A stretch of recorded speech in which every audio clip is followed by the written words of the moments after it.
probably noticed. Listened to a lot of wonderful speeches from the heads of a lot of wonderful countries. But I want to thank you for joining us at the conclusion of a highly productive NATO summit in the Netherlands. I want to thank them for the royal treatment they've given us. Couldn't have been nicer. And it's a beautiful country, really a beautiful country.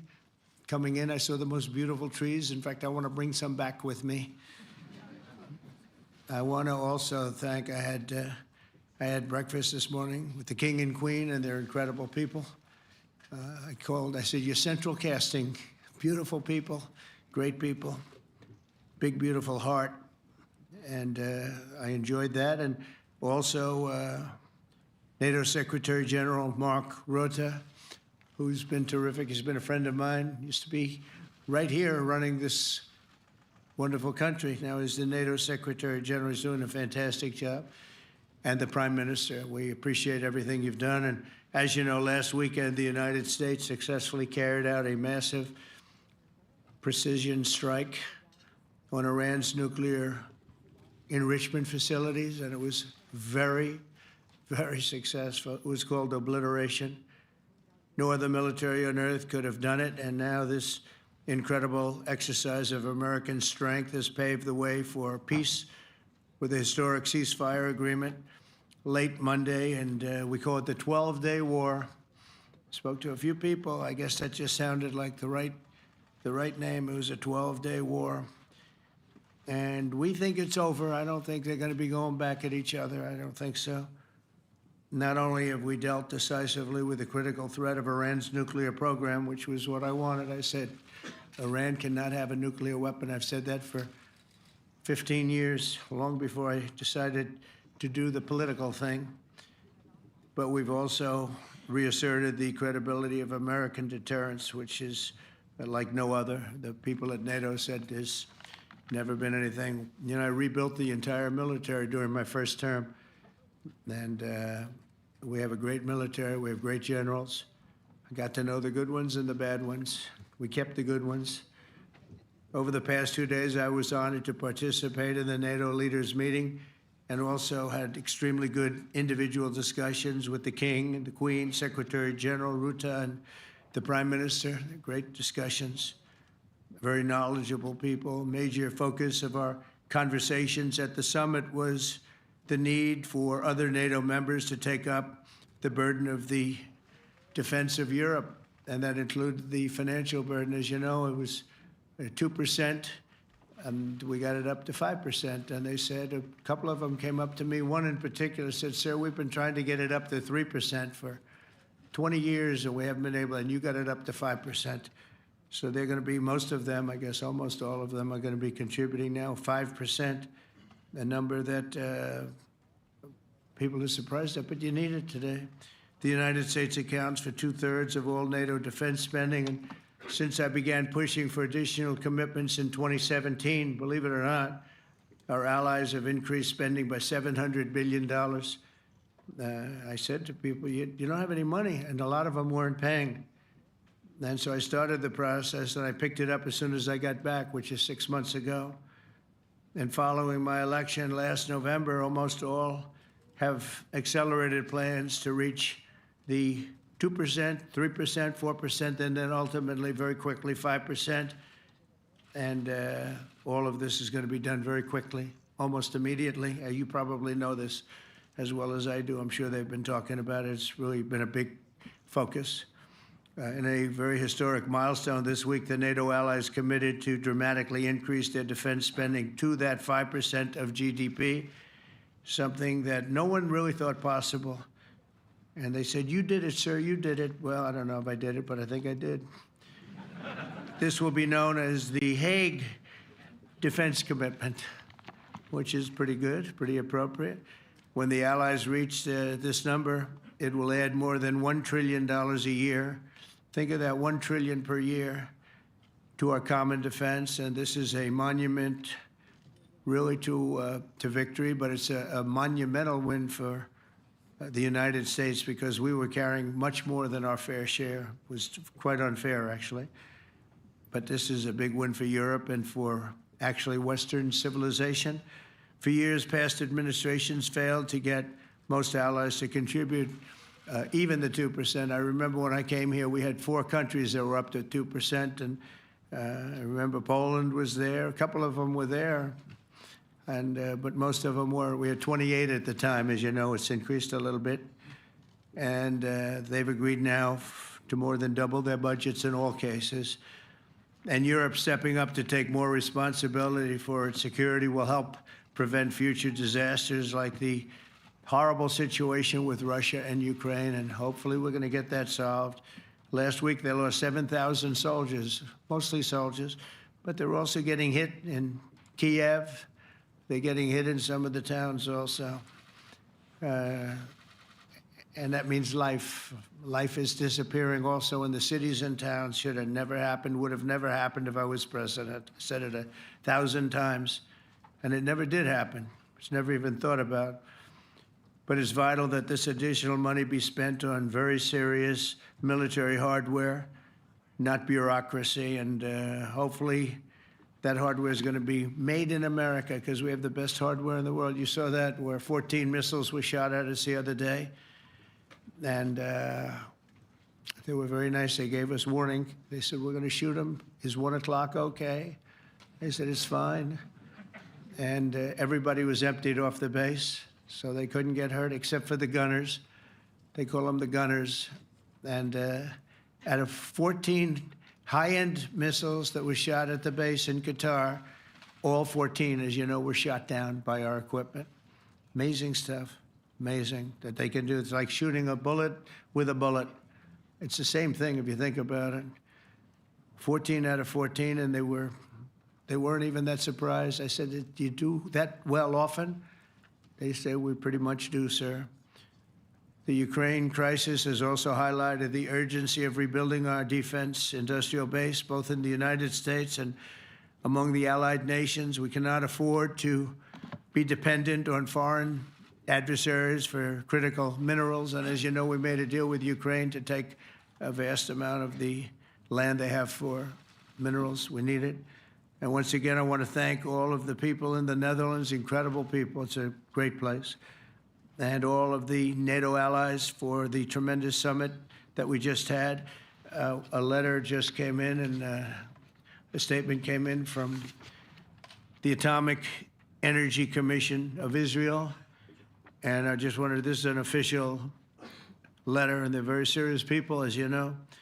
The devastating U.S. strike on Fordo destroyed the site's critical infrastructure and rendered the enrichment facility totally inoperable. It was devastated. We assess that the American strikes on Iran's nuclear facilities has set back Iran's ability to develop nuclear weapons for many years to come. This achievement can continue indefinitely if Iran does not get access to nuclear material, which it won't. It's so sad that that whole thing had to go. But I just want to thank our pilots. You know, they were maligned and treated very bad, demeaned by fake news CNN, which is back there, believe it or not, wasting time, nobody's watching them, so they're just wasting a lot of time, wasting my time. And the New York Times, they put out a story that, well, maybe they were hit, but it wasn't bad. Well, it was so bad that they ended the war. It ended the war. Somebody said in a certain way, you know, that it was so devastating, actually. If you look at Hiroshima, if you look at Nagasaki, you know, that ended a war too. This ended a war in a different way, but it was so devastating. Also, they have, out of Dubai, just came that Iran's foreign ministry spokesman, this is Iran's foreign ministry, says its nuclear installations were very badly damaged by the American strike. So what bothered me about these reports with fake reports put out by the New York Times, failing, I call it the failing New York Times because it's doing terribly. Without me, it would be doing no business at all. But, and by fake news, CNN and MSDNC, all of these terrible people, you know, they have no credibility. You know, when I started, they were at 94% credibility, the media. Now it's at 16%. And I'm very proud of it because I've exposed it for what it is. But when I when I saw them starting to question the caliber of the attack, was it bad? Well, it was really bad. It was devastating. They were obliterated. In fact, you can't get into the tunnels. They just put that over. That just came out. They can't, there's nothing, there's no way you can even get down. The whole thing is collapsed in a disaster. And I think all of the nuclear stuff is down there because it's very hard to remove. And we did it very quickly. When they heard we were coming, it was, you know, you can't move it. It's very hard, very dangerous, actually, to move to. And they also knew we were coming, so I don't think too many people want to be down there knowing we're coming with the bunker busters, as we call them. We're the only ones that have them. We have the best equipment, best nuclear equipment, and we have the best equipment in the world. And by the way, we can't forget our submarine, which was out there, submarines actually, but submarine was out there. We shot 30 rockets into an area, every single one of them. I think it was almost 400 miles away, I think, Pete, right? 400 and long. It was in the ocean, long ways away. And we shot a total of 30. Every single one of them hit within 9 inches from where it was supposed to be. It took out a lot because we didn't do just 4, though. We did 2 others in addition, which hadn't been completely destroyed. So we hit them with a submarine from hundreds of miles away. Amazing, just amazing equipment. Greatest submarines in the world. Nobody's even close. They're 20 years behind us when it comes to submarine technology. So that's one, and the other was from the Atomic Energy Commission. And they have about 3 or 4 of them now coming in from atomic energy commissions from various places. But the one that we have that just came out, we released it a little while ago, was from the Israeli Atomic Energy Commission. But numerous of them are getting to see the site, and the site has been demolished. And again, we had these brave patriots, these incredible flyers, these people that can fly a plane better than anybody can fly a plane, going into very hostile territory, flying into the territory that has got more missiles and things pointed at it, but it was very stealth. They didn't get to see it. It was dark. That's the amazing thing about the shots. They hit the shots perfectly, and yet it was dead dark. There was no moon. There was no light. It was virtually moonless.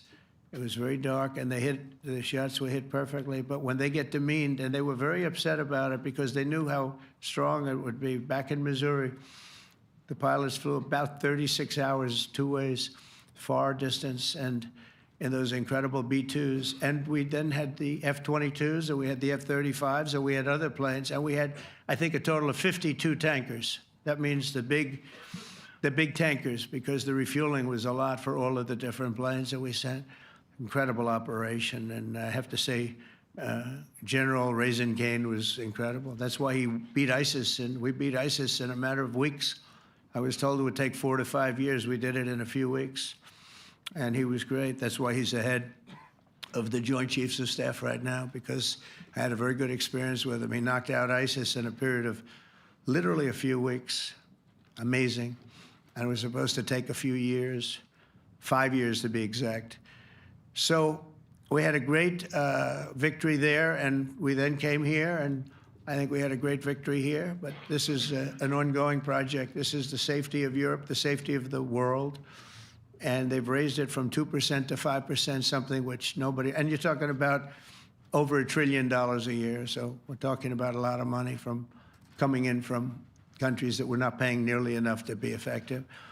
So I have, as you know, Marco Rubio with me, and Pete Hegseth, Secretary of State and Secretary of War. Should we say Secretary? You know, it used to be called Secretary of War. Maybe for a couple of weeks we'll call it that because we feel like warriors. It used to be called Secretary of War. In fact, if you look at the old building next to the White House, you can see where it used to be Secretary of War. Then we became politically correct, and they called it Secretary of Defense. I don't know, maybe we'll have to start thinking about changing it, but we feel that way. Do we have any questions, please? Wow. That's a lot of questions. Who's a nice person? Oh, you're not a nice person, but I'll let you ask one. Go ahead. What's he going to ask? He is not nice at all. I know him well. Thank you, Mr. President. Yeah. Thank you for taking the time before flying home. You just said you believe the conflict between Israel and Iran is over. What makes you so confident it is? And what do you do if it isn't? Because I dealt with both, and they're both tired, exhausted. They fought very, very hard and very viciously, very violently, and they were both satisfied to go home and get out. And can it start again? I guess someday it can. It could maybe start soon. I think a big telltale sign was when, as you know, Iran somewhat, by not much, violated the ceasefire. And Israel had the planes going out that morning, and there were a lot of them, 52 of them. And I said, you got to get them back. And they brought them back. They didn't do anything. They brought them back. It was very good. I thought it was amazing, actually. They have fought a hell of a war. They fought very hard. I think the war ended, actually, when we hit the various nuclear sites with the planes. And I just hope you people can give these pilots, these are the best pilots in the world. They're the best shots in the world. They call them shots. That's what they are. And wait a minute. And I just hope you can give them the respect they deserve, because they came home to fake news. And like, oh, gee, there was hardly any damage. The things are decimated. So, but I think, no, I think they're very much finished. I think Israel's going to get back to doing what they do, and I think that Iran's going to get back. You know, Iran has a huge advantage. They have great oil, and they can do things. I don't see them getting back involved in the nuclear business anymore. I think they've had it. They've been at it for 20 years, and I don't see that happening either. Now, if it does, we're always there. It won't be me. It'll be somebody else, but we're there. We'll have to do something about it. Yes, please, go ahead. Go ahead. Oh, fake news, CNN? Oh, yeah, here we go. Wait till you hear this question. You should really say how great our soldiers and our warriors are. I think everyone appreciates our soldiers and our warriors. I do have two questions for you, Mr. President. You just cited Israeli intelligence on these attacks. Earlier, you said U.S. intelligence was inconclusive. Are you relying on Israeli intelligence for your assessment of the impact of the strikes? No, this is also, Iran made the statement, and it's also, if you read the document that was given, that Pete can talk about if you'd like, the document said it could be very severe damage, but they didn't take that. They said it could be limited or it could be very severe. They really didn't know, other than to say it could be limited or it could be very, very severe. And you didn't choose to put that because it was very early after. Since then, we've collected additional intelligence. We've also spoken to people who have seen the site, and the site is obliterated. And we think everything nuclear is down there. They didn't take it out. Okay, question? Please, go ahead. Go ahead. Yeah, blue dress. Thank you so much, Mr. President. Yesterday, you said China can now continue to purchase oil from Iran. Yeah. Are you giving up on your maximum pressure campaign? Because there are sanctions right now. With who? On Iran. No, look, they just had a war. The war was fought. They fought it bravely. I'm not giving up. They're in the oil business. I mean, I could stop it if I wanted. I could sell China the oil myself. I don't want to do that. They're going to need money to put that country back into shape. We want to see that happen. Would it? No, if they're going to sell oil, they're going to sell oil. We're not taking over the oil. We could have, you know. I used to say with Iraq, keep the oil. I could say it here, too. We could have kept the oil.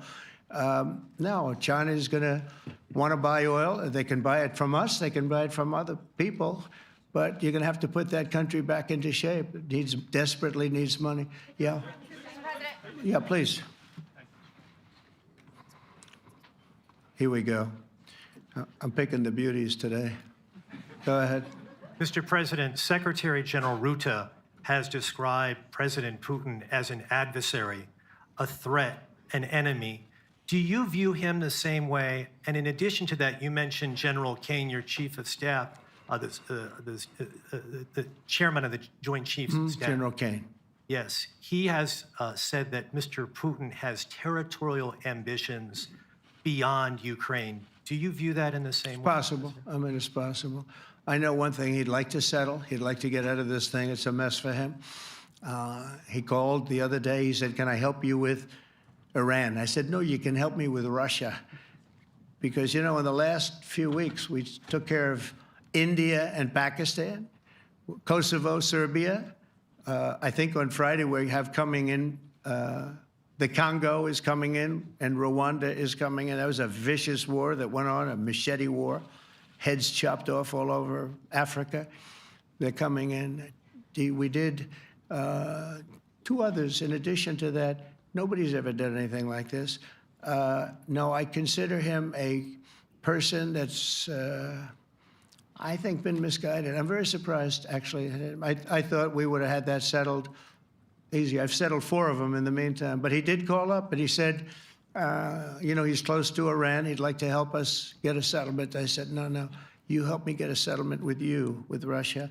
And I think we're going to be doing that, too. Yeah, please. Go ahead, please. Thank you, Mr. President. You've made clear your position on what impact the strikes had. I wanted to ask you what is next with Iran. For instance, is there any indication from U.S. intelligence that Iran was able to move any material, including No, just the uranium? opposite. We think we hit them so hard and so fast they didn't get to move. And if you knew about that material, it's very hard and very dangerous to move. It's called, in many people, they call it dust, but it's very, very heavy. It's very, very hard to move. And they were way down. You know, they're 30 stories down. They're literally 30, 35 stories down underground. You think you got it all? Oh, yeah, we think we got it. We think it's covered with granite, concrete, and steel. Can I ask you, are you interested in restarting negotiations with Iran? And if so, have they reciprocated? So Or is our this sort of a people, settled- Marco could answer this, but our people are not, I'm not. The way I look at it, they fought, the war's done, and, you know, I could get a statement that they're not going to go nuclear. We're probably going to ask for that, but they're not going to be doing it. But they're not going to be doing it anyway. They've had it. They've had it. Now, maybe someday in the future we'll want that. But I've asked Marco, do you want to draw, I just asked him the question as we were walking on the stage, do you want to draw up a little agreement for them to sign? Because I think we can get them to sign it. I don't think it's necessary. Marco, do you want to talk about that, please? Well, Mr. President, I think President Trump has shown a willingness to meet and talk to anybody in the world who's interested in peace. I don't know of any president that's been as willing as he has to meet with anyone and talk about peace. We'd love to have peaceful relations with any country in the world. And so obviously that'll depend on Iran's willingness not just to engage in peace, but to negotiate directly with the United States, not through some third country or fourth country process. But I know of no president, probably in our modern history, that's sought peace more than President Trump has. Sounds like the door is open, but you're in no rush. Is that right? Sounds like the door is open, but I'll tell you what, look, we're going to talk to them next week with Iran. We may sign an agreement. I don't know. To me, I don't think it's that necessary. I mean, they had a war, they fought. Now they're going back to their world. I don't care if I have an agreement or not. The only thing we'd be asking for is what we were asking for before about we want no nuclear, but we destroyed the nuclear. In other words, that's destroyed. I said, Iran will not have nuclear. Well, we blew it up. It's blown up to kingdom come. And so I don't feel very strongly about it. If we got a document, wouldn't be bad. We're going to meet with them, actually. We're going to meet with them. Yeah. Yeah, go ahead, please. Mr. President, Netherlands TV, thank you for visiting our country. Good. As I Thank you. understood, I, of course, would like to know how you slept last night at the House of the King. Oh, I slept beautifully. But probably a more serious question. I think you just had a meeting with President Zelensky. Did you discuss any ceasefire in this Russo-Ukrainian? No, I wanted to know how he's doing. He was very nice, actually. You know, we had little rough times sometimes. He was, couldn't have been nicer. I think he'd like to see an end to this. I do. I think what I took from the meeting couldn't have been nicer, actually. But I took from the meeting that he'd like to see it end. I think it's a great time to end it. I'm going to speak to Vladimir Putin and see if we can get it ended. But look, these are brave people. They're fighting these wars all over the place. You know, last week they had, I guess, I told you, close to 7,000 young soldiers, Russian and Ukrainian soldiers were killed, 7,000 in 1 week. It's crazy. It's crazy. So I'll be speaking to Putin. No, I had a good meeting with Zelensky. And I had a lot of good meetings. We had a lot of good meetings with a lot of people, a lot of great leaders. But he's fighting a brave battle. It's a tough battle. Yeah. Go ahead, white dress. Thank you. Ida Hallikainen from Finland, Ilta-Sanomat. Good. You have played golf with President Alexander Stubb. How do you see Finland as a NATO ally and partner, and how would you describe your relationship with our president? Well, he's a very good golfer, okay? In fact, he was on his college golf team. He went to a good college in the South, as you know, a very good college, and he was a good golfer. We had a good time. I think my relationship's great. I want to buy icebreakers. You know, you're very good at icebreakers. And I actually made him an offer. I didn't go to Congress. They'll try and impeach me for this. But there's an old, it's not old, it's fairly new, but it's used icebreaker. And I offered him about 1/3 of what he asked for. But we're negotiating. We need icebreakers in the U.S. And if we can get some inexpensively, I'd like to do that. Actually, they'll fix it up, make it good. Also, we may buy some icebreakers. You know, you're the king of icebreakers, that particular country. They make them good.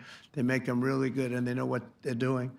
And so we're negotiating with them for about 15 different icebreakers. But one of them is available now. It's old, and it's old. It's like 5, 6 years old. And we're trying to buy it. I'm trying to make a good deal. It's all I do my whole life. My whole life, that's all I do is make deals. Yeah, please.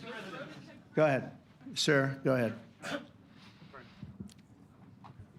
Yeah, a question for NewsHour, Dutch TV. First of all, on Article 5, on your way here, you spoke about the commitment of the U.S. to Article 5, saying, I'll give you my definition once we're here.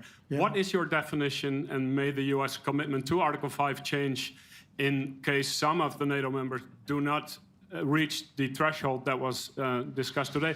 My second question is following up on a colleague on Iran. What intel reports do say that everything over there was obliterated? Yeah, well, there are numerous of those reports, and they're coming out fast and furious. But the most respected ones we've already seen. And I will say that on a very confidential basis, they're looking at the reports, like numerous reports, and including people going to the site and checking the site. And they're going to be having, I guess you're going to be having over the next couple of days a full, you're going to encapsulate it. But no, the site was obliterated, just like I said it was, and just like the pilots should be given credit for. As far as Article 5, look, when I came here because it was something I'm supposed to be doing, but I left here a little bit differently. I said, I watched the heads of these countries get up, and the love and the passion that they showed for their country was unbelievable. I've never seen quite anything like it. They want to protect their country, and they need the United States. And without the United States, it's not going to be the same. And you can ask Mark, or you can ask any of the people that were there. It was really moving to see it. They love their country. They were so respectful of me because I'm the head of the United States. And I made, the King of Saudi Arabia, when I was in the Middle East. So I was in Qatar for a different reason, not a reason to get shot at. We were in there for economic development reasons, Qatar, UAE, and Saudi Arabia. All three leaders of those countries, and we took back $5.1 trillion into the United States. All three leaders said, you're presiding over the hottest country in the world. The United States right now is the hottest, everybody wants to be there. Everybody wants a piece of it. He said, a year ago, your country was dead. You had a deadhead running it. You had a country that was dead, and it was dead. You had people pouring through the borders. You had inflation. You had everything. He said, you've made it in 5 months at that time. You've made it the hottest country. This is the hottest country in the world. The United States right now is the hottest country in the world. And when I was around that table, it was a nice group of people, many of whom I knew from previous. When I saw the passion they had for the country, and almost everyone, and you probably have the tapes, it was very public, but almost every one of them said, thank God for the United States. Without the United States, they couldn't really have NATO. It wouldn't work.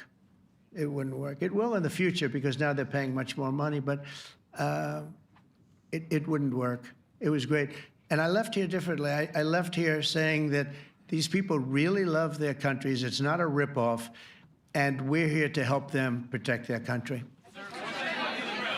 Okay, we'll do one or two more.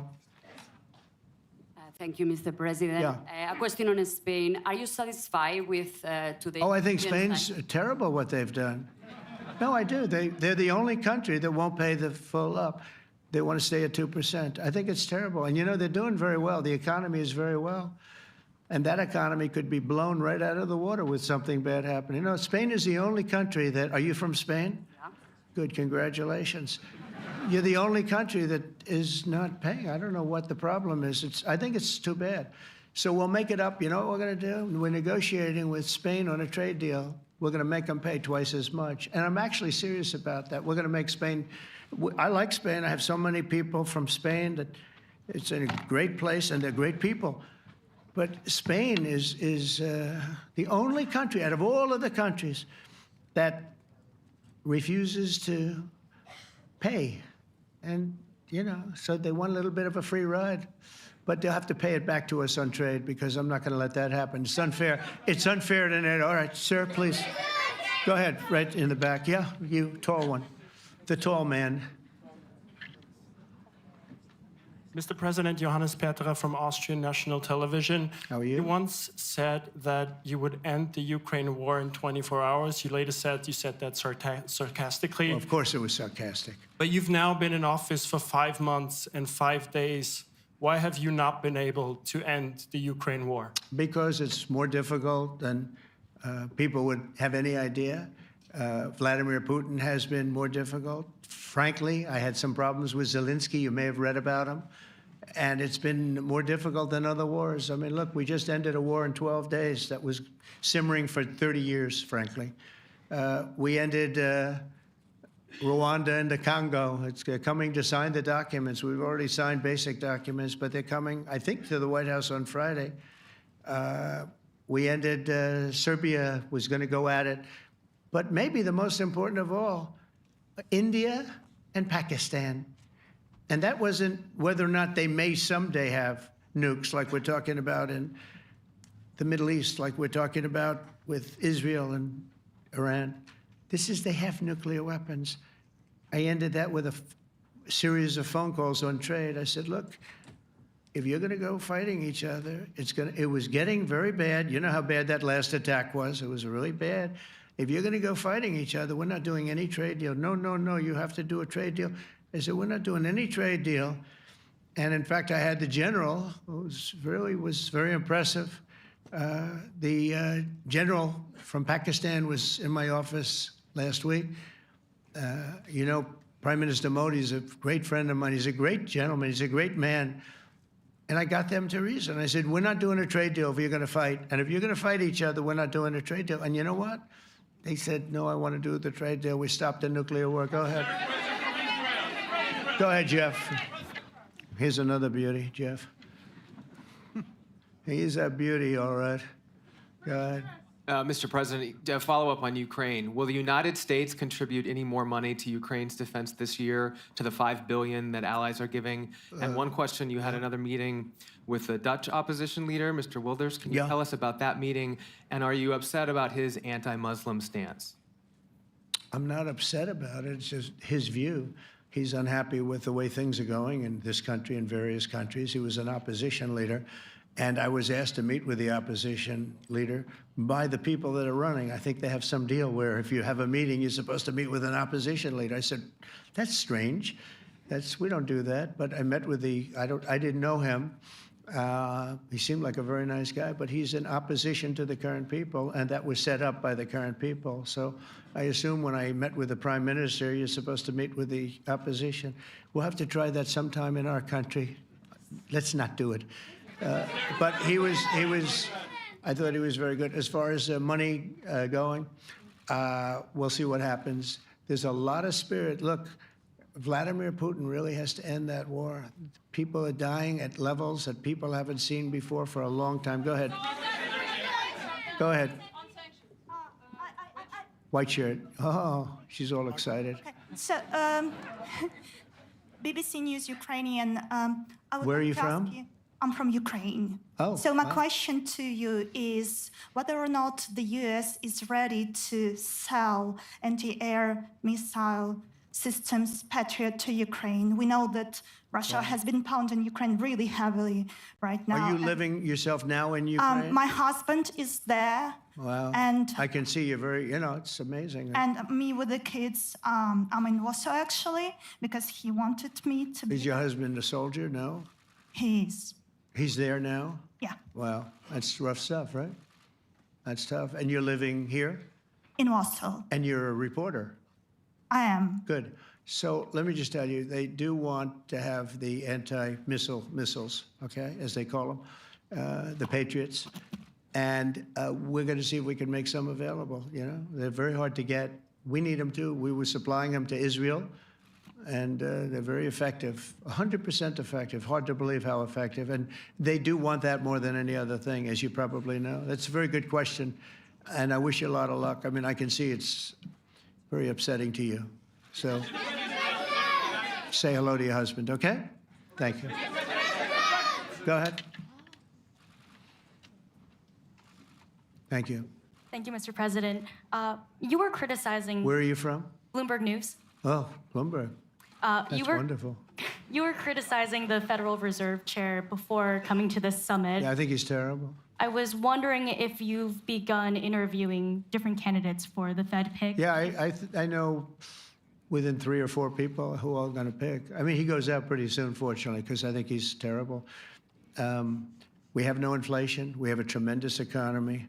Hundreds of billions of dollars of tariff money is pouring in. Factories are being built because they don't want to pay the tariffs, so they're building them all over the country. I think we're close to $15 trillion. I told you $5.1 trillion from the Middle East alone, but of investment money coming in. There's never been anything like that in the history of our country. But we have no inflation. And we have borrowing because Biden, stupidly, they did short-term debt. So we have borrowing coming up.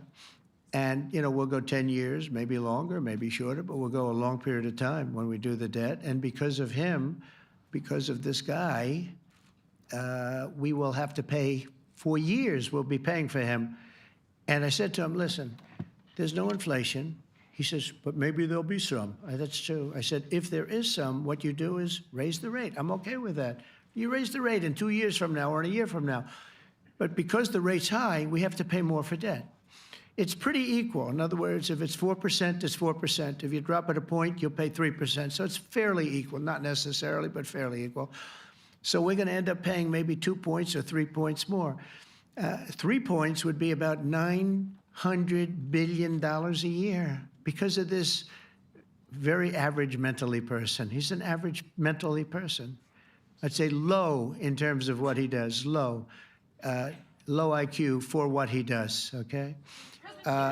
Wait, so instead of paying $900 billion, we don't want to pay 900 just because he doesn't want to lower the rate. I said, if there's inflation in 2 years or 3 years or 1 year from now, you raise the rate and you take care of the inflation, among other things. But he's probably a very political guy, I guess. I don't know. I think he's a very stupid person, actually. All right, one more. Let's go. How about you? Go ahead. She looks so happy and everything. Thank you. That's why I picked her. I'm from Spain, too. I'm Ana Buch from La Vanguardia. I wanted to know if... You're where from? Spain, too. I wanted to know if you want to... That's the Spain corner right there. Shouldn't have said that. That's okay. I do like Spain, by the way. I think it's unfair that they're not paying, but go ahead. Are you going to negotiate directly with Spain about... I'm going to negotiate directly with Spain. I'm going to do it myself. They're going to pay. They'll pay more money this way. You should tell them to go back and pay. You're a reporter? You tell them to go back. They ought to join all of those countries that are paying 5%. Spain's going to be just about the only one that's not. They were the most hostile toward doing it. It just doesn't make sense to me. Okay. All right, Kelly, go ahead. Here we go. There's another one. Hello, sir. Thank you We got them all today. Okay. So, Mr. President, you talked about expecting some on-the-ground assessments at Fordo and other sites. Now here, Is that here Israeli and U.S.? It's been obliterated, Kelly. It's been What is your message obliterated. then, sir, to the intelligence community when they present reports? You're not disputing the DIA report. You're just They presented a exists. report that wasn't finished. We're talking about something that took place 3 days ago. I understand that's The report was done So 2 what days is ago. your- Wait a minute. Yes. They didn't see it. All they can do is take a guess. Now, if you take a look at the pictures, if you take a look how it's all blackened, you know the fire and brimstone is all underground because it's granite and it's all underground. You don't show it. But even there, with all of that being said, the whole area for 75 yards around the hole where it hit is black with fire. The group that's run by this gentleman, in fact, you may want to talk about it for a second because we're going to issue a report. And I think it's not even a very exciting report at this point. It's been obliterated, totally obliterated. And they did a report, but it was like, if you look at the dates, it's just a few days after it Understood, happened. sir. So they didn't see it. They said it may be very severe. Go Understood. ahead. Do you have a message for the intelligence community, though, in terms of unvarnished information getting to you, that it's not? I don't really have a message. I would say issue the report when you know what happened. I wouldn't say that it could be severe or maybe not. They use the word severe. It could be severe or maybe it's not. And briefly- So people like you picked up and said, oh, it's not severe. We're just No, looking for the the report was not a complete report. Yeah, the message was probably wait till you know the answer before you. And Go sir, ahead. did you not have a public component to your Zelensky meeting for a tactical reason with President Putin? Let him answer this. Hello, Mr. Secretary. Yeah. There's a reason the president calls out fake news for what it is. These pilots, these refuelers, these fighters, these air defenders, the skill and the courage it took to go into enemy territory flying 36 hours on behalf of the American people and the world to take out a nuclear program is beyond what anyone in this audience can fathom. And then the instinct of CNN, the instinct of the New York Times is to try to find a way to spin it for their own political reasons to try to hurt President Trump or our country. They don't care what the troops think. They don't care what the world thinks. They want to spin it to try to make him look bad based on a leak. Of course, we've all seen plenty of leakers. And what do leakers do? They have agendas. And what do? Do they share the whole information or just the part that they want to introduce? And when they introduce that preliminary report that's deemed to be a low assessment, you know what a low assessment means? Low confidence in the data in that report. And why is there low confidence? Because all of the evidence of what was just bombed by 12 30,000-pound bombs is buried under a mountain, devastated and obliterated. So if you want to make an assessment of what happened at Fordo, you better get a big shovel and go really deep, because Iran's nuclear program is obliterated. And somebody somewhere is trying to leak something to say, oh, with low confidence, we think maybe it's moderate. Those that dropped the bombs precisely in the right place know exactly what happened when that exploded. And you know who else knows? Iran. That's why they came to the table right away, because their nuclear capabilities have been set back beyond what they thought were possible because of the courage of a commander-in-chief who led our troops, despite what the fake news wants to say. But you're not disputing the report said what it said, even though it was initial. The report said what it said, and it was fine. It was severe, they think, but they had no idea. They shouldn't have issued a report until they did, but we've gotten the information. I think Pete said it better than you can say it. And, you know, you should be proud, you, especially you, should be proud of those pilots, and you shouldn't be trying to demean them. No, there's Those pilots verbiage flew asking at about an great assessment risk, a and big chance that skill they'd of never the come back home and see their husbands one or is their questioning wives. the skill Let of me the just tell you, you and NBC, fake news, which is one of the worst, and CNN, New York Times are all bad. They're sick. There's something wrong with them. But you know what? You should be praising those people instead of trying to find some. By getting me, by trying to go and get me, you're hurting those people. They were devastated. You know, I got a call from Missouri, great state, that I won 3 times by a lot. And I got a call that the pilots and the people on the plane were devastated because they were trying to minimize the attack. And they all said it was hit. But we don't think it was really maybe hit that badly. And they were devastated. They put their lives on the line, and then they have, and I'm not referring to you, but real scum come out and write reports that are as negative as they could possibly be. It should be the opposite. You should make them heroes and heroines. You should make them really people that they were so devastated when they heard this news. And you know what they said? One of them, I spoke to one of them, said, "Sir, we hit the site. It was perfect. It was dead on." Because they don't understand fake news, because they have a normal life, except they have to fly very big, very fast planes. But it's a shame. You should be making them heroes. All right, in the back. Go ahead, back, white, yeah. White jacket, yeah. Go ahead, give my mic. Hello. Deborah Haynes from Sky News. Good. Mark Rutte, the NATO chief, who is your friend, he called you daddy earlier. Do you regard your NATO allies as kind of children? No, he likes me. I think he likes me. If he doesn't, I'll let you know. I'll come back and I'll hit him hard, okay? No? He did it very affectionate. Daddy, you're my daddy. Do you regard your NATO allies, though, as kind of like children, and they're obviously listening to you and they're spending more, and you're obviously appreciative of that. But do you hope that actually they're going to be able to defend themselves, defend Europe on their own? I think they need help a little bit at the beginning, and I think they'll be able to. end. And I think they're going to remember this day. And this was a big day for NATO. You know, this was a very big day. They took it. One of the gentlemen said, "You know what? We've been trying to raise money raise the rate for 30 years," he said, 20 years, from almost the beginning. And he's been there for a long time. He said, "Until you came along, it never happened. What you did is amazing." It's been sort of an amazing day for a lot of reasons, but also for that. Yeah, go ahead. Do you think they can do it without you, though, in the future? Can they do it without Well, ask the United Mark. States? I mean, you have to ask Mark, okay? So we're heading back. We're heading back. I want to thank these two gentlemen behind me. They're incredible people, both of them. They've done a fantastic job. And Susie's in the front, and she's done great. And Monica, thank you very much. That was quite an exciting time. And we're going to be heading back. We'll be back soon, and we'll see you in Washington, D.C. Remember this, we have the hottest country anywhere in the world. Thank you very much, everybody. Thank you. Mr. President.